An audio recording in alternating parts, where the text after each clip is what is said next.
ಯಾಕೆಂದರೆ ಈ ಗ್ರಾಮದಲ್ಲಿ ಮಂಟೇಸ್ವಾಮಿ ಗುಡ್ರು 40ಕ್ಕೂ ಹೆಚ್ಚು ಜನ ಇದ್ದಾರೆ.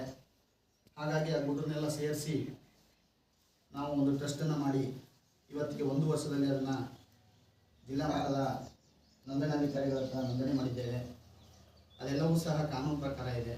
ಆ ಕಾರ್ಯಕ್ರಮದ ಒಂದು ವಾರ್ಷಿಕೋತ್ಸವ ಮತ್ತು ನಮ್ಮ ನೆಚ್ಚಿನ ಶಾಸಕರನ್ನು ನಮ್ಮ ಗ್ರಾಮಕ್ಕೆ ಈ ದೇವಸ್ಥಾನದ ನೆಲೆಗೆ ಕರೆತರುವಂಥ ಕಾರ್ಯಕ್ರಮವನ್ನು ನಾವು ಭಾಳ ಸರಳವಾಗಿ ಮತ್ತು ಜನ ಕಡಿಮೆ ಅಂತಕ್ಕಂಥದಕ್ಕಿಂತ ಇವತ್ತು ನಮಗೆ ಬೆಟ್ಟಕ್ಕೆ ಹೋಗಿದ್ದಾರೆ ಕೆಲವರು. ನಮಗೆ ಈ ವಿಚಾರ ಗೊತ್ತಿರಲಿಲ್ಲ ಮತ್ತು ನಮ್ಮ ಗುಡ್ರು ಸಹ ಆ ಕಡೆ ಈ ಕಡೆ ಹೋಗೋದ್ರಿಂದ ಭಾಳ ಕಡಿಮೆ ಸಂಖ್ಯೆಯಲ್ಲಾದರೂ ಸಹ ಅಚ್ಚುಕಟ್ಟಾಗಿ ಈ ಒಂದು ಕಾರ್ಯಕ್ರಮ ಮಾಡ್ತಾಯಿದ್ದೀವಿ.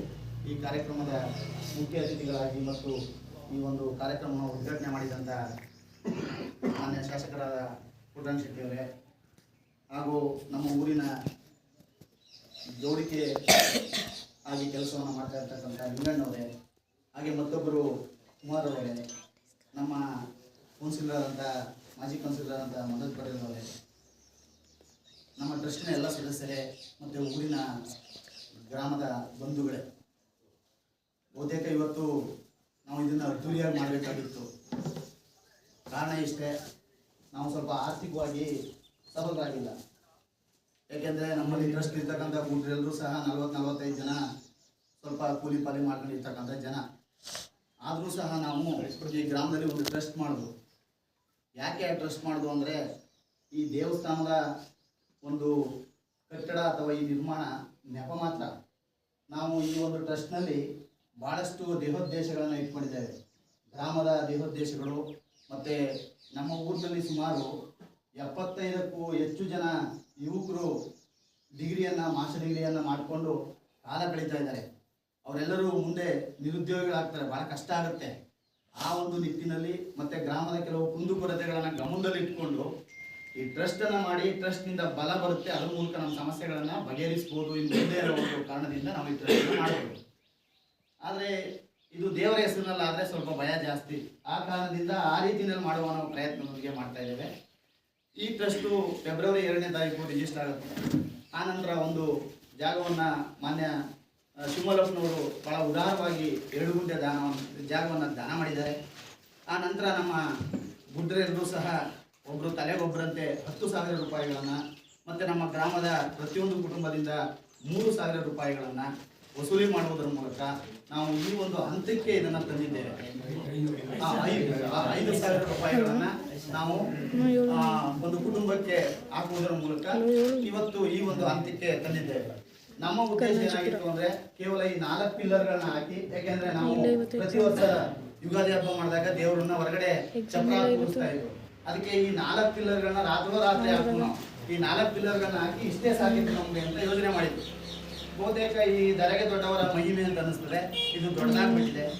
ಹಾಗಾಗಿ ನಾವು ಇವತ್ತು ಬಹಳ ವಿಶೇಷವಾಗಿ ಇದನ್ನು ಮುಂದುವರಿಸಬೇಕಾದ್ರೆ ನಮಗೆ ಆರ್ಥಿಕವಾಗಿ ಸಬಲರಾಗಬೇಕಾಗುತ್ತೆ.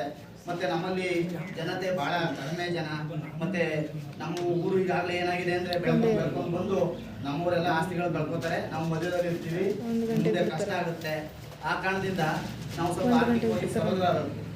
ಈ ನಿಟ್ಟಿನಲ್ಲಿ ನಾವು ಟ್ರಸ್ಟನ್ನು ಮಾಡಿಕೊಂಡು ಈಗ ದೇವಸ್ಥಾನ ಅರ್ಧಕ್ಕೆ ಬಂದಿದೆ. ನಾವು ಕಳೆದ 1 ತಿಂಗಳಿಂದ ಮಾನ್ಯ ಶಾಸಕರ ಹತ್ರ ಹೋದಾಗ ನಾವು ಮನೆ ದಾಟಿರ್ಬೇಕಾದ್ರೆ ಶಾಸಕರು ಮತ್ತೆ ಇನ್ನೊಂದು ದಿನ ಟೈಮ್ ತಗೊಂಡು ಅವತ್ತು ಹೋದಾಗ ನಿಜಕ್ಕೂ ಬಹಳ ಖುಷಿ ಆಯಿತು. ಬಹುತೇಕ ಅದನ್ನೇ ನಾನು ಈಗ ಮಾತಾಡ್ತಾ ಇದ್ದೆ ತಮ್ಮೆಲ್ಲರ ಹತ್ರ. ಶಾಸಕರನ್ನ ನೋಡ್ಬೇಕಾದ್ರೆ ನೀವು ಅರ್ಧ ಗಂಟೆ 1 ಗಂಟೆ ಕಾಯ್ಬೇಕಾಗುತ್ತೆ. ನಾವೆಲ್ಲ ಸೈನ್ ಹೋದಾಗ 1 ಗಂಟೆ ನಿಲ್ಲಿಸಿರ್ತಾರೆ.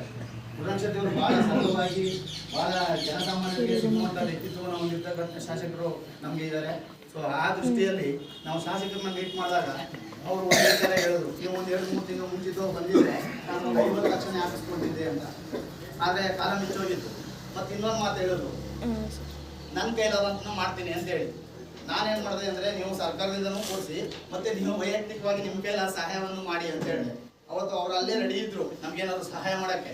ಅದಕ್ಕೆ ನಾವೇನು ಮಾಡೋದು, ಇಲ್ಲ ನಮ್ಮ ಗ್ರಾಮಕ್ಕೆ ಬರಬೇಕು, ನೀವು ದರೆಗೆ ದೊಡ್ಡವರ ನೆಲೆಗೆ ಬರಬೇಕು ಅಂತೇಳಿ ಅವ್ರನ್ನ ಬರಮಾಡಿಕೊಂಡು ಆ ನಿಟ್ಟಿನಲ್ಲಿ ನಾವು ಇವತ್ತು ನಮ್ಮೂರಿನಲ್ಲಿ ಒಂದು 2-3 ಪ್ರಾಬ್ಲಮ್ಗಳಿದ್ದಾವೆ. ಏನು ಪ್ರಾಬ್ಲಮ್ ಅಂದರೆ, ನಮ್ಮೂರಿಗೆ ರಸ್ತೆ ಅಲಿಗಳಕ್ಕಿಂತ ಮುಂಚೆ ಬಸ್ಸು ದಿನಕ್ಕೆ 7ರಿಂದ 6 ಬಾರಿ ಬರ್ತಾ ಇತ್ತು. ಆದರೆ ಈಗ ರಸ್ತೆ ಕೆಟ್ಟ ಮೇಲೆ ಅದನ್ನು ನೆಪ ಮಾಡಿ ಡಿಪೋ ಮ್ಯಾನೇಜರ್ ನಿಲ್ಲಿಸಿ ಆ ರೂಟನ್ನ ಬೇರೆ ಕಡೆ ಚೇಂಜ್ ಮಾಡಿ ಬೆಳಿಗ್ಗೆ ಒಂದು ಬಾರಿ ಸಂಜೆ ಒಂದು ಬಾರಿ ಬರ್ತಾ ಇದೆ, ಮಧ್ಯಾಹ್ನ ಒಂದು ಬಾರಿ ಬರ್ತಾ ಇದೆ. ಇದು ಕಾರಣ ಏನಪ್ಪಾ ಅಂದ್ರೆ ನಮ್ಮೂರವರು ಜನ ಎಲ್ಲ ಏನಾದ್ರು ಹೆಂಗಸರು ಮತ್ತೆ ಮಕ್ಕಳು ಹಾಸ್ಪಿಟ್ಲ್ಗೆ ಹೋಗ್ಬೇಕಾದ್ರೆ ಆಟೋದವ್ರಿಗೆ